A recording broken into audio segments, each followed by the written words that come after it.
I think the biggest impediment is when we are out of alignment between our head and our heart, meaning our beliefs, our thoughts, and our emotions. And, neuroscience is sharing a lot about the cognitive functions of the heart right now. And then a lot of the energy traditions of the world, like the Eastern energy traditions, like talk about the sacral, right? Which is, it's not even your heart. It's your gut. So the combination of your mind and your heart, and honestly, they're all connected, right? Like when the hairs on the back of your arms or your head stand up, like it's all connected. Andrew, welcome to the Modern Masculinity podcast. Thanks for being here, my man. It's good to be with a masculine man. I'm glad you say that. I had someone the other day, or maybe it was a few weeks ago now, they're like, they referenced me as like a man's man. And it was like, I guess the show worked. I guess it was successful. Because if you were to, I don't know that people would have characterized me as that, several years ago.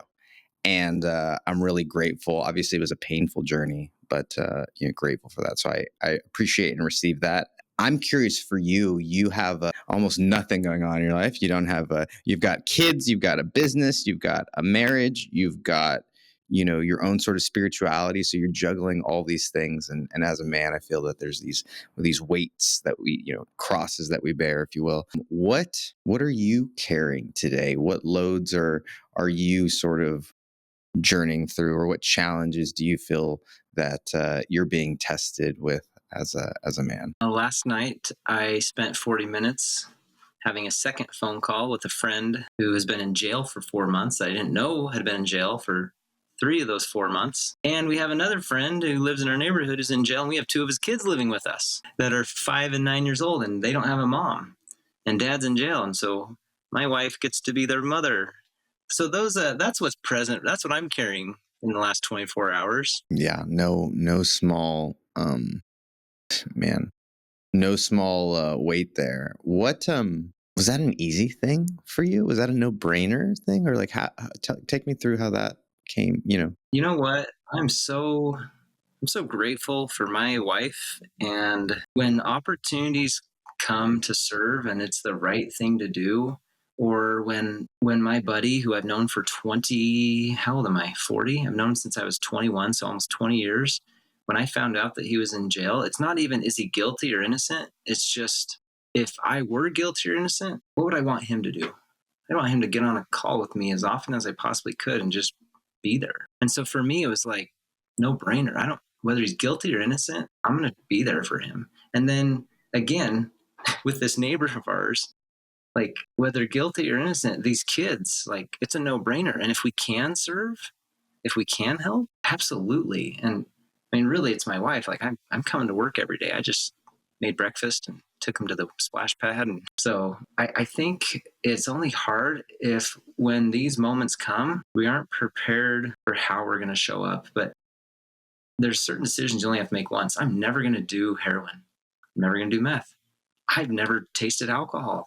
Why? Because I made a decision as a younger kid that I just never wanted to touch any of it. So when the moment came, I was ready. And so when the moment comes and you're like, we're gonna love on people and serve and help, like then we've already made up our mind. The answer's already been decided. That makes it easy for me. Easier, I'm sure. I mean, what has there been moments of moments? I don't know if doubt is necessarily what it would be, but moments of frustration or moments of questioning or moments of or has that initial decision sort of removed a lot? When it comes to drugs and alcohol, that's always been easy. When it comes to serving people like this, that's been easy. I certainly have had hard decisions to make in my life where things, but these ones have been. It's interesting that you bring that up. I joke, and I have to catch myself about the things that I joke about. For me, I used to be very self-deprecating, and I used to joke about those things, and I do that less because I see the impact that it has, and I also see what I was sort of doing. I kind of see what I was doing, and one of the things that I have been joking about, that I've been sort of reflecting on whether or not or why I believe it, feel that way, is that I joke that I'm like, thankfully these are my kids. I say that, I've said it a number of times. I'm like, because if they weren't my kids, like I don't know that I would be able to essentially love the way that I love. Like I don't know that I have, and I, I see it with other kids, and I just I haven't been forced to cross that bridge like you have, and it's something that if I had to go through it, I don't know. I haven't, and perhaps fortunately I haven't been put in that position, but I guess the closest thing that I could think of is with our dog, my ex and I sort of we share two dogs, but one of them is more hers. And I remember early on, like sort of not giving that dog like the same kind of loves I give my other dog, right? And I remember being like, it felt out of integrity.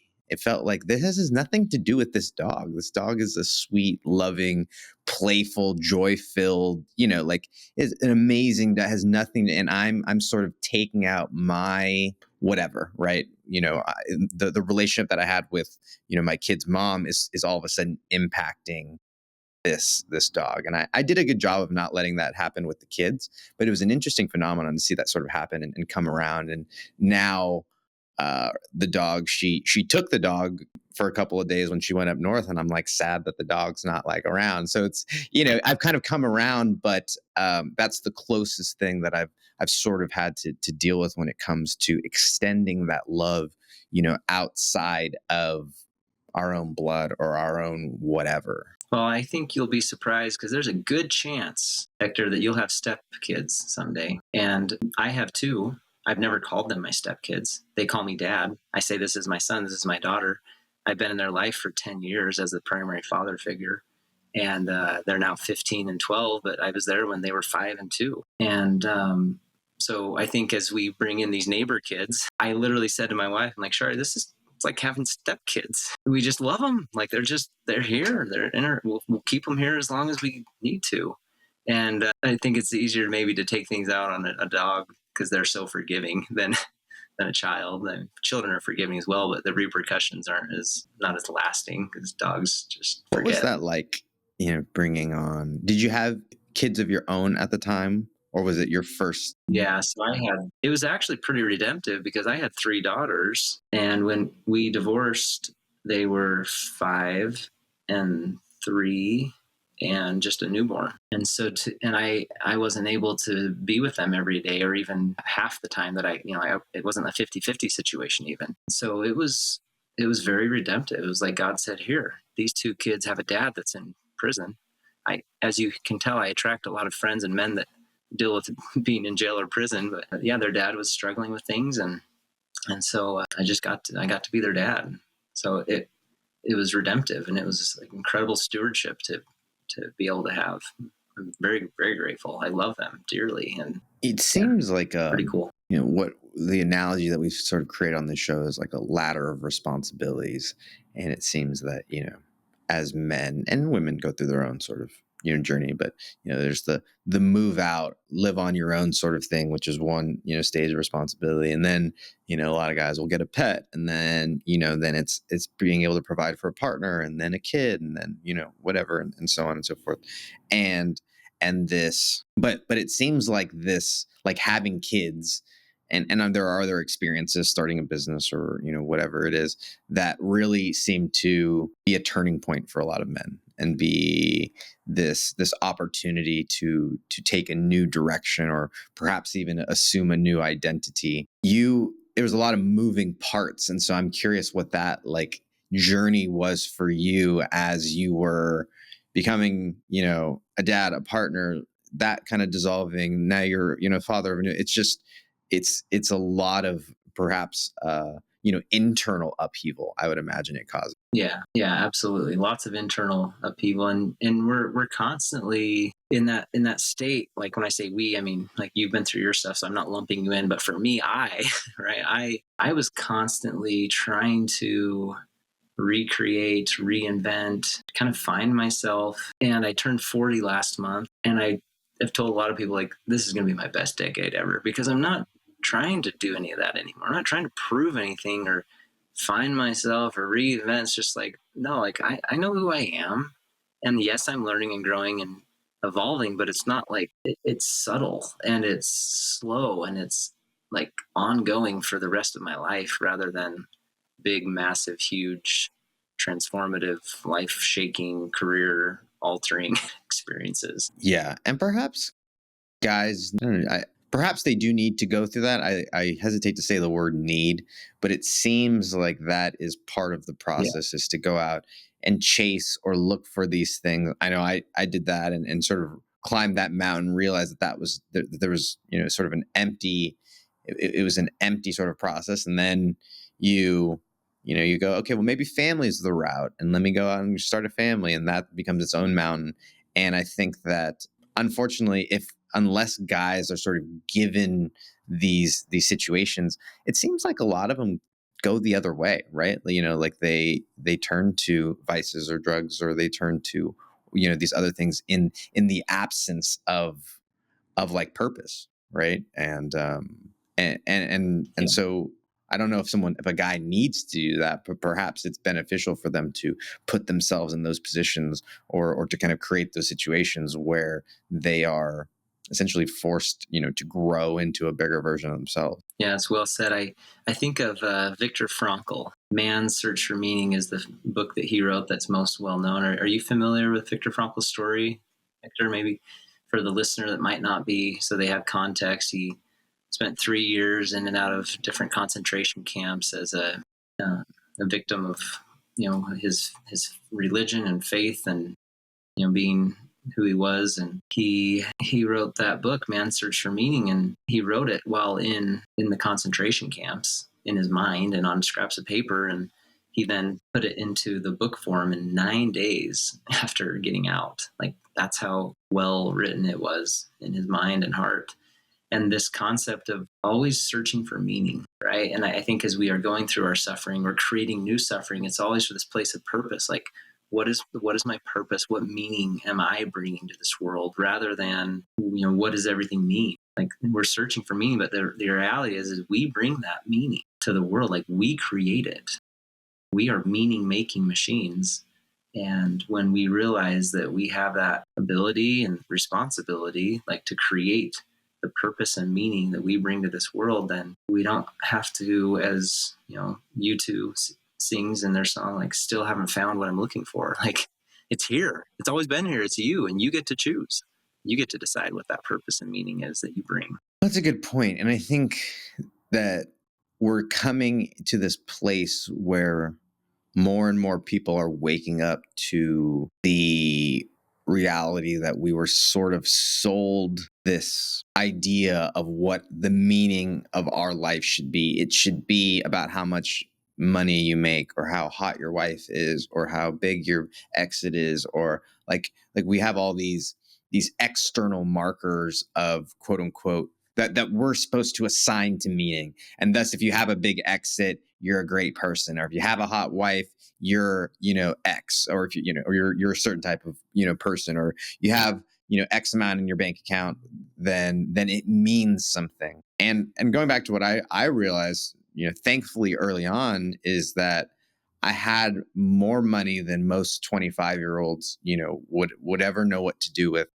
And I couldn't, that's all I was doing, was just looking for meaning. I was just, and trying to buy it in every sort of way that I thought possible. And I would go to one thing and go, that that was fun for a night. And then and then you feel meaningless, right? It's like that classic wake up the next morning after a long night of drinking, and you're like, what was I doing, right? And that sort of same experience happens over and over and over again in all of these sort of things. Because at least for me, I was like, oh, well, let me do what this person says, and let me do what that person says, let me do what my parents wanted me to do, or like teachers, or and it was only when I had enough courage to actually sit with myself to go, well, what do I want to do? And then have an even more courage, perhaps, to actually act on that, did things start, to fall into place. And I think more guys are waking up to that, but I don't know that that's sort of the main ethos that's out there of, like, I think it's George Bernard Shaw, something to the effect of, like, you don't, I'm butchering the quote, but it's something to the effect of, like, you don't create it yourself, like, you discover it. And I think that that's sort of a process that a lot of guys probably aren't giving enough credence to in terms of the discovery of who they actually are and not who everybody else told them to be. Yeah. Absolutely. And this, it's identity crisis is what it is. And when I do deep work with individuals as a coach, it's how do we discover what your real identity is, whether you believe that came from God or your universal DNA. Like we are never who we think we are until we're safely dead, I guess. And then we really know. But we have so much conditioning and it's so deeply rooted in our unconscious mind. And when people are self-sabotaging, or they're struggling and they don't know why, it's usually because of these deeply rooted unconscious decisions that they made about who they are or how they're supposed to show up in this world, and they didn't consciously choose them, so it doesn't make sense. And once we can identify, like, where did that come from, and why did your unconscious mind believe that that was necessary for you to get what you felt like you needed at the time, then we now have permission to turn that channel off. Like, you don't have to do that anymore. We can literally just use some simple tools and neuroscience, and we can turn that off. And you can go create some new neural pathways to wire and fire together so you can believe some things and get some chemicals and hormones flowing in you that you haven't had in a long time. And then you're going to start doing things that you've never done before and stop doing the things you don't want to do anymore. That's the deep work that I start nerding out on a day-to-day basis with Do you those I think get that to help. process is more like a staircase where everyone starts at this level and then we've got to, we got to do the prerequisites before we get to the intermediate and then we get to the advanced level classes and then, it's sort of like that? Or is it more like, a forest where there's so many routes that you can get through a forest that, whether it's between this tree or this tree or this path or that path or and so it's kind of, that is more like a, there's no one size fits all sort of method. How do you see that transformation, journey? Yeah, I love the forest analogy for sure. And I have a path that I know that I can take people down, and if they veer, it's okay. But like I've got a couple paths that I can see pretty clearly that seem to get people out, through on the other side, um, and it's okay because we're all at a different place in that journey through that forest. And when we allow people to be where they're at and say, "I'm right over here when you're ready," it's a good path. And so, yeah, I think that's a great And do you analogy for find sure. that, is it a skill block? Is it an awareness block? Is it a, I because it seems like, oh, it's more people should be doing it. And I always question, well, what's preventing people from getting there? And it isn't always that they don't have the right information, or it isn't always that they don't know what to do. Like I found knowing what to do and getting yourself to actually do it, those are like two different games, or those are kind of two different topics. Do you find that one is more like a bigger impediment to guys when they're going through this sort of development? I don't know if I'm going to answer your question, but maybe I'll answer the question I thought you should have asked, which I'm just sharing what's coming to me. Is I think the biggest impediment is when we are out of alignment between our head and our heart, meaning our beliefs, our thoughts, and our emotions. And neuroscience is sharing a lot about the cognitive functions of the heart right now, and then a lot of the energy traditions of the world, like the Eastern energy traditions, like talk about the sacral, right? Which is, it's not even your heart; it's your gut. So the combination of your mind and your heart, and honestly, they're all connected, right? Like when the hairs on the back of your arms or your head stand up, like it's all connected. And so what I find that the greatest impediment is just not being in integrity, not having alignment with your head and your heart and your gut. And just because we haven't learned, we don't teach emotional intelligence. And I'm not talking EQ, like, in the world of like that emotional quotient, but like we just don't have we don't know, we're not taught, especially as men, we're not taught what our emotions actually mean, and how to work with them, and rather than fight them. I had a big breakthrough, Hector, that like just in the last few months, working with a dear friend of mine who's also a coach. We coach each other, and I have been fighting like as enemies: frustration, anger, annoyance, impatience. Those are like my the four demons of the apocalypse for me, like frustration, anger, annoyance, and impatience. Like I hated those things. In biblical terms, we got like Paul, who said that he had this thorn in his side most of the time, like that never kind of went away. Like those were my four. And I hated that about myself. Like, why do I still get impatient with my mom? Why do I still get so frustrated and lose my temper with my kids? Like, you know, what? And I was fighting those like for 40 years, you know? And as I was working with him, I realized that these are not my enemies. They are my allies. And they're helping me return to love. Because every time I'm getting frustrated, I'm thinking something about another person or myself that's not true. And that frustration is like a fire alarm, bringing my awareness to where I'm at and inviting me to get out of the house or it's going to burn, you know, or put out the fire. And so I now view these emotions as not parts of myself that I have to push away or overcome. It's they're my friends, they're my allies. They are there to protect me and those I care about most and to return to a state of love and see them as I believe God sees them and see myself and treat ourselves in a way that humanity needs to be treated. And like that alone for me has been a game changer. But we don't teach our kids or our young men or new fathers or we don't teach that. We don't teach what your emotions are really doing for you and why you have them. We identify with them. I am angry. I am anxious. I am bipolar. Blah, blah, blah, blah, blah. We identify with them rather than seeing them as tools and allies and there to help us. Yeah, I was at a salsa class last night. And well, I got to tell the listeners, get your bingo cards ready because Hector's about to go off the woo scale. But here we go. Um, what I've sort of noticed is that you mentioned being aware of your own sort of energies, and I think that I want to get into that. But I've also started to realize when I'm a very perceptive person, when I am absorbing the energy of what's around me or what I'm taking in, what I'm being exposed to. And I remember we were about to start and I'm feeling good and fine. And all of a sudden this rush of anxiety happened. I'm like, whoa, this is weird. Like where is this coming from? And then I sort of kind of take a step back and I'm like, oh yeah, everybody else here is nervous as shit. And so, I went into my breathing and I sort of, realized that that wasn't me. And that sort of a little bit of separation, really allowed me to not get caught up in that and go, oh my goodness, why, and get lost and ruminate in that anxiousness, which is what I would used to do. Because you brought up a really good, I think an important point for guys to sort of understand is their head, their heart, and their gut. And you've heard like trust your gut, but then you've also heard like, sleep on it and follow your heart. And it's like there's all these things, and I think they're right? All of them are right. You made a great point about it being in alignment. So when your head, your heart, your gut, and there's a few more centers in there. I would add for guys, and your dick is like also like in unison when they're all pulling on the same thing.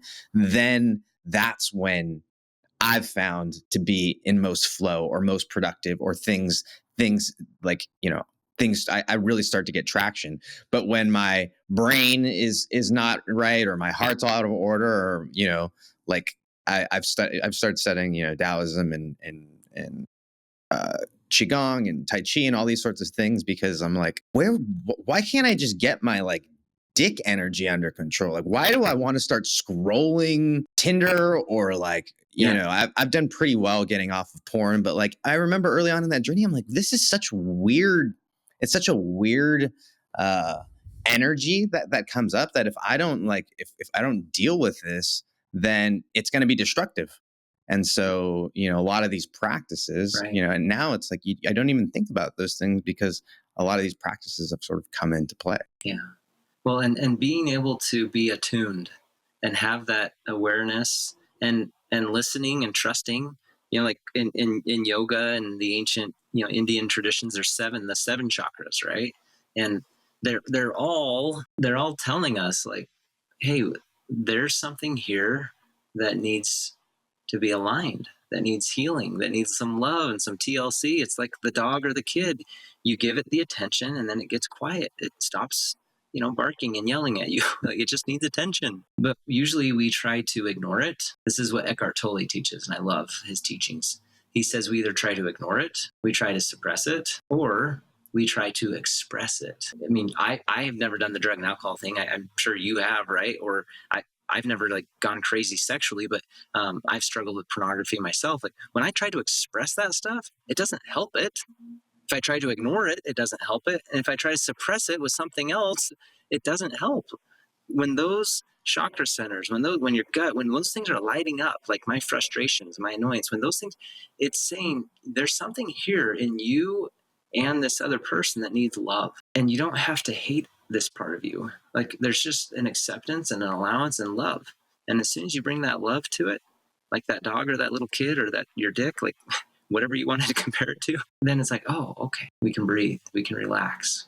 We turn that fire alarm on. Yeah, it's I'm so grateful now that we live in a time where we can have conversations like these, and then that there are, but more importantly that the answers are out there, and I think that a lot of Yeah. guys get so caught up in the day to day or the work, or they sort of aren't seeing how all the pieces are connected. They're not seeing how their health and their relationships and their job and their how it's all, there's some sort of thread that connects those things.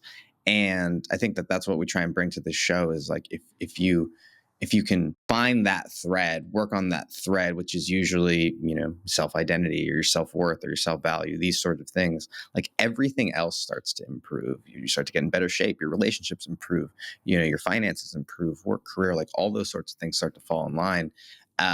If we can sort of rise above the muck. How do you, when you're working with guys, like how do you help them to create that space, or what do you find allows them to sort of step outside of themselves or have a different perspective, so that they can be, I don't know if objective is the right word, but they can sort of have a different point of view that's more more beneficial. If you had asked me to think about that and come prepared for an answer, I have no idea what I would have said. But what's coming to me in this moment is I just hold space for them. I hold space for them maybe in a way that no one else, no brother, friend, father, teacher, coach, right?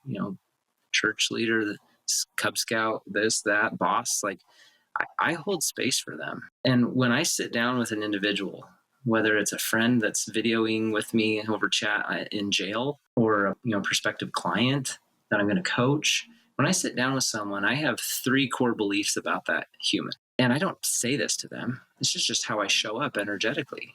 I believe that they are creative. I don't have to create anything for them. I don't own their outcomes. Like they are creative. They have everything within them. They are creative and resourceful. They are going to get what they need to find solutions and answers and outcomes that they desire in their life. They are creative. They are resourceful. And the third thing is they are whole. Most people don't believe that about themselves. They don't believe that they are whole. They believe they're broken, that they are messy, that they're, like people believe that they need to be healed. And so when I bring that attitude of, whether they know it or not, in my mind, that you're creative, you're resourceful, whole, and I'm just here to help bring all that together for you, then they don't have to go somewhere outside of themselves, because it's all in here. It's in your DNA. Your human design, like it's all there, and it's been there the entirety of your life. And when we can connect with that and hold that space for you to go through that journey, then it happens fast, and it's super revealing, and it changes everything. Like you said, we are systemic. You touch one part of the system and everything else moves as well, like when you pull on that thread. One thing I really enjoy about that is that that there wasn't a prescription, and that's kind of what I teed up the question for. And another sort of lesson that I've learned in this journey is that not all advice is for everybody, and that what works for me or the way in which I work is not the way. It's usually not the way in which most people work, and that if we try and fit ourselves into a box, or it's like that classic example of the cartoon of comparing a fish, and judging him based on how well a fish climbs up a tree. Like if we're that fish and we're constantly hanging out with a bunch of other squirrels and wondering why we can't climb up that tree, Like that is a very, it sounds, as I'm saying it, it sounds silly, but I was that fish for so long who just wasn't willing to accept that I was a fish because, I had been placed in this group of squirrels. And it took a lot of courage that I had to develop over a few decades, and having literally everything fall apart where I felt like I had no other choice. Whereas like, well, what else are you going to do? You tried you tried the other route. Why not actually do and go after what you want? Yeah. Did things start to change? But I gotta imagine that so many guys, because I was one of them, are like that fish staring up at the tree going, why the fuck can't I climb it? And then judging themselves harshly for it, and staying in that place. Yeah. And then just saying, hey, check out that water. You might want to take a step in, jump in, see what that's like. And really, what that is forgiveness, it's love, it's acceptance, it's dropping all judgment. And once you put someone in that water, it's like, wow, this feels good. Yeah. Yeah, judgment's a hard one. I have to, and I used to joke then saying that I was a judgy person, and I had to sort of put that identity down because I realized that if I kept saying that, it was never going to change. Good job. I applaud you for And making that and decision. the challenge is I still catch myself though. I go, oh, you're judging, right there, and I have to sort of work back. And thankfully, I've, that happens less and less, and I fill it in with compassion. And the challenge though is I realize that, and it's kind of a common maxim, or it's actually or it's a common lesson now, is that judgment is we think we're judging somebody else, but the person that we're judging the most is ourselves. And so I knew that if I was critiquing or doing all this in my head, and I realized that it was like family members popping out, like it was their voice that was doing this judging. It wasn't actually my own voice, and so I, it made it a little easier to put it down. But that was a big thing that it was kind of this insidious um, thing that holds you back, right? You don't always realize it because it's not apparent, but it's these like shackles that seem to be holding you back because you're pointing these judgy fingers at everybody else, and it's actually limiting you the most. Yeah. Beautifully said, man. When it comes to you're working, it seems like on both ends of the spectrum, in the sense of guys who are wildly successful and are all of a sudden looking for meaning and trying to figure out, they have everything that they have the physical, things that money can buy, and so and then they are still searching for meaning. And then you have these other guys who I would imagine, when they're in jail or in prison, or going through this journey, that enough of them start to question or have those same sorts of things, like what am I, what is the meaning, or what meaning am I giving to myself? So I'm curious, is there is there anything common between those ends of the spectrum? Is there, or are they completely distinct in how someone might go over overcoming those situations? Yeah, the commonality between whether someone thinks they're at the top of the mountain and they realize they're not, or someone who is at the lowest lows of the valleys, or man, woman, right? Because I coach both. Like the commonality in every, I've coached full time now for 10 years. I've worked with 800 individuals.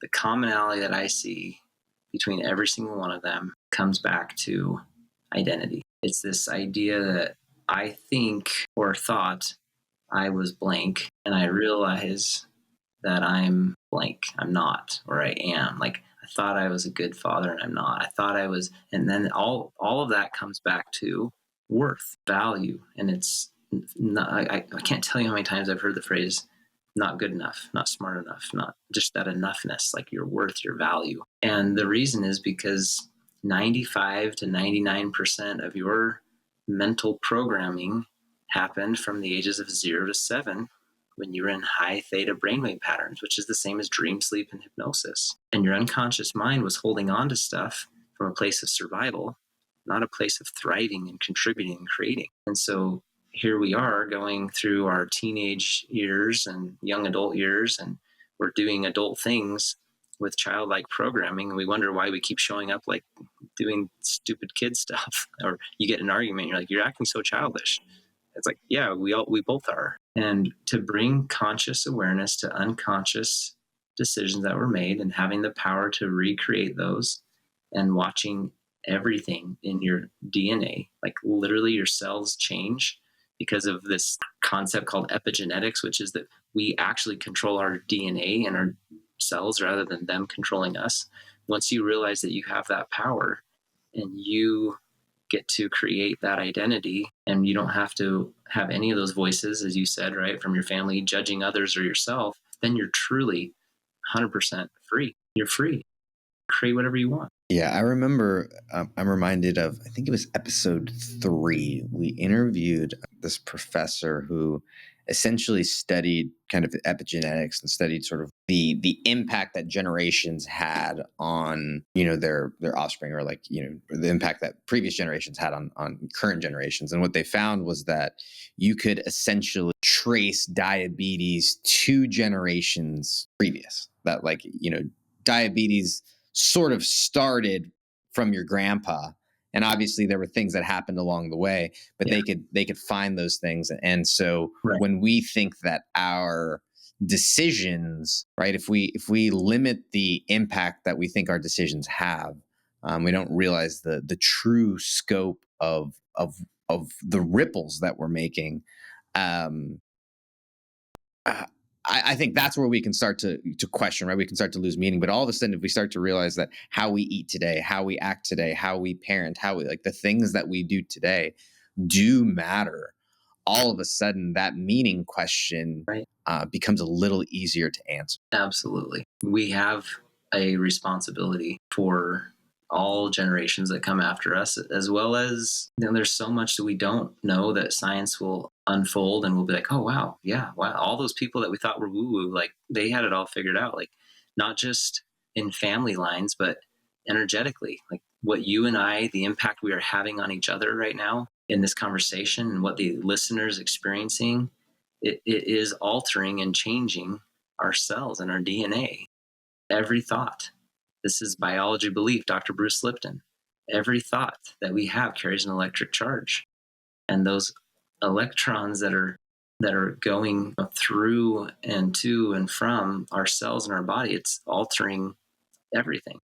We truly are co-creators of not just our bodies, but of everything that we experience. When it comes to energy, I can go off the woo woo sort of. I'm very woo when it comes to that. But what are some, maybe let's say, practical things, some actionable things that you've found help with those sorts of, those sorts of challenges? I reached out to a friend when we were talking about, this sort of like this dick energy, and I'm just sort of making weird, I'm just trying to make a funny thing, but it's this sort of this root energy, right? This life force Yeah. is essentially, with kind of the mystics, and essentially it needs to come out somewhere. And so if you don't activate your higher chakras, if you don't get it in alignment with your gut and your brain and your heart and all that sort of stuff, then it just wants to come out your dick. Yeah. And that's why these sort of things happen. So I asked her, I was like, okay, so how do I fix that? If like, what do we do? And she said, activate your higher chakra. And I was like, okay, that's not very helpful in the moment, but I simmered on it. And I just sort of kind of internalized. I'm like, okay, so what can I do to honor, like you said, love on these different parts? And what can I do to honor my gut? What can I do to honor my heart? What can I do to honor my brain? And I found that, for me, those sorts of things have just made all the other issues go away, where it's like you're not even focused or thinking about scrolling or swiping or whatever. So are there practical things that you have found that help with that sort of, energy aspect? Sure. Let me give two simple things. I have been listening to a book on Audible called Wild, and the author is Cheryl Strayed, and she is telling the story of her as a 26-year-old going on the Pacific Crest Trail, the PCT, and it's this trail that goes from Mexico all the way up to Canada across the western United States. And she had been recently divorced. She'd had several affairs during that marriage. She went on a 6-month heroin thing with this guy in Portland, and she'd been from Minnesota, and her life was a mess. Didn't have a father figure. Her mom had just died. Like, there's so much going on. And she said that she expected on these 15 to 20-mile treks each day, she expected to be spending a lot of time thinking about and working through all of the trauma and pain and suffering that she'd been through. And she was shocked that she didn't ever. And sometimes it helps to go outside when we want to heal what's inside. And for me, being in nature, I love mountain biking, I love backpacking, I love snow skiing. I love being in nature because nature heals without having to go and do all the things that traditional counselors and therapists do, which is unpack all your stuff. It's healing. So that's my first practical something. Spend as much time in nature as you can. The second is I have published alongside my book. The book is Strength of the Oak, Strength of the Willow. I have a gratitude journal, and I create it because I have to date from the last 11 years 728 typed pages on a document on my computer of daily gratitude. If you could just wake up every day, and whether it's through meditation or prayer or journaling, like, I write out 5 things I'm grateful for, and it helps me see the good from yesterday, and it just creates a space to energetically attract and put myself in a place where I'm expecting and looking for the good today. So get into nature and write down some gratitudes every single day. Yeah, I laugh at the when people used to tell people like go touch grass, bro. Like I'm that guy. Like I'm a tree. You might catch me outside like actually bare feet tree hugging the tree, you know. Uh and Me too. I mean, I love the tree, and it's very selfish. I'm frequently walking up and down my block. I'm thankful that there's a long sort of grass, like it's probably a quarter, maybe a half mile stretch of just grass. And I know that growing up in LA, that's hard to find. Like just Yeah. I was laughing with a friend. He would go and just put his feet in this little small tiny patch of grass that the dogs would like pee on, and like he would just go find that small little patch of grass just to do kind of at least a portion of what you're talking about, right? To sort of get a taste of the medicine that nature brings. And I think that most guys, right, if you're living in a city and you're surrounded by concrete, or you're going through your normal day, you're wearing your rubber shoes, like you're going through your normal day, it's not normal for you to be exposed to nature, and I think if more guys just did that, perhaps a lot of the other issues, anxiety, depression, insecurities, whatever, I'd imagine would start to diminish a little bit, if not a lot. This has been fun, and I appreciate you, indulging me in all the weird places that we like to go on this show. Is there anything else, whether it's related to what we talked about or not, that you wanted to get out today before we start to wind down? No, well, yes. I mean, something just came to me. Uh, I wouldn't say these are like the top 3 things I ever recommend to my clients or even myself, but it just came to me, and so it needs to be said. Yes, get out in nature. Yes, write down your gratitudes. And one of Jesus's great teachings was, whoever loses themselves for my sake will find themselves. And whether you're doing it for Jesus or not, go serve some. Forget yourself for a minute. And you don't have to take in a child from your neighborhood and have them live at your house like we did. But I was riding my bike through the park to work the other day here in my office, and it was early in the morning, and I had an appointment I was trying to make and get prepared for. And there was probably a 20-year-old kid and in Boise, this is not common. We don't have a lot of homeless people. And I live in like a really nice neighborhood. So there was this 20-year-old kid laying on the ground, and he had obviously spent the night there. And as I went by, I was like, I should stop and talk to him. And I didn't. I just kept going because I had an appointment, right? And then at 4:30, I was going home. And guess what? He was still there. And I had to get home because my wife and kids were expecting me. And I went back the next day hoping to find him, and he wasn't there. And I don't shame myself or hold regrets, but I will stop next time, guaranteed. And whether for him or for me, it doesn't matter. But if we can forget ourselves and serve others and give them whatever we have, whether it's a smile Or if I just stopped, and if he just knew that one person stopped, like maybe nobody stopped that whole day. He could be dead for all I know. And I'm not going to hold that against myself. But if you can just get outside yourself, whether in nature or in service, it's been, again, it's the crux of what Christ taught. Just that's how you find yourself. You forget yourself. Two questions for you. First one's the easy one. If people want to go deeper in your world, get more connected with you, find out about your coaching, where's the best place for people to go? I don't do Facebook and Instagram. I used to. I used to have a weekly YouTube channel. So I don't do that. Connect with me on LinkedIn or just send me an email to my personal email. I answer them personally. Andrew at andrewlanderson.com, or go find me on LinkedIn, Andrew L. Anderson. We'll link all That's the that best up, way. and hopefully the AI bots don't come for your inbox. Last question, Andrew. In your opinion, what is the definition of modern masculinity? I think the definition of modern masculinity is knowing yourself, creating that purpose and meaning that's always been inside, and living authentically with that purpose.